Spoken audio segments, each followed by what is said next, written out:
Okay, so this is part two. There's so many things that I could have picked from, but I just was like, I'm just gonna do two.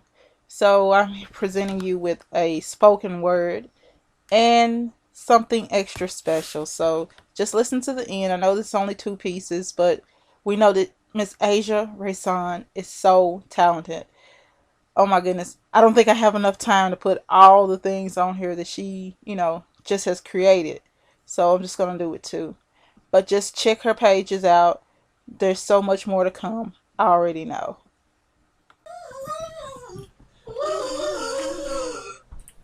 Who is a man that gains the whole world yet loses his whole soul? Not yet whole, but slightly parted between dreads, twisted with lies and plots, with the haves and have-nots, while smiles and deceit smother one another. Oh, brother, how the righteous have fallen, stumbling on your own words while living in a broken home settled on sinking foundation. And thank God there wasn't a creation, no coups or odds for seeds of forbidden fruit. No other youth left as a souvenir of sexual frustration or great sensation while lost in a mix of formation. Now the smell of you chokes me from hopes that we'd be happily ever after. And even after that fairy tale, we never really had an ending, beginning from day one with smiles and admiration. And the last day ending with tears, hits and misses out of frustration.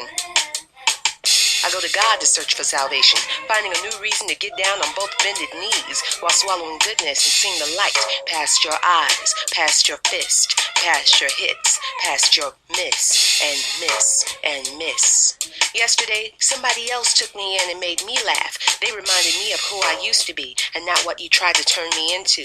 Yesterday, I cursed with no apologies and ate more rib tips than I could handle. I found a short mini and showed off my smooth-shaven legs. Then I bought a hair weave and let it hang past my ass. And wore enough perfume for even God to notice that a lady was in the room.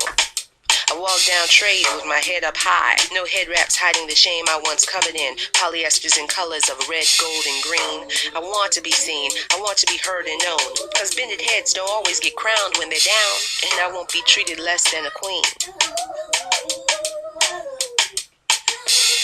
See, his lips were reminiscent of plums and sugared fairy tales, forbidden from the tree that I lay under, yet sweet to the taste, and it takes the hunger away. There I was, starved for attention until a stray hello appeared with a curious smile, asking His Highness how he should treat her, says that he wants to meet her and kiss the ground she walks on and the woman who birthed her. He said he searched for her through conversations and pictures and small stolen moments. I asked myself if it was meant for me to speak to him through naive eyes without seeing his face.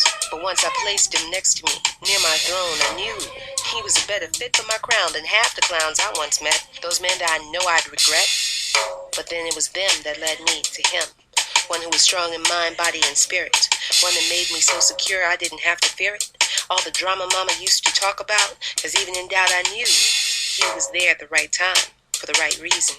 The charming Adonis with eyes that took the chill off the season of my winter of discontent. Is it the way he rests his head in my arms as he sleeps, or the way his kisses become so sweet as honey molasses as they drip and stick in my memories? Maybe it's the way he calls me baby, the way we make love, eyes wide open, so that we can look into each other's souls. You see, he made me feel whole.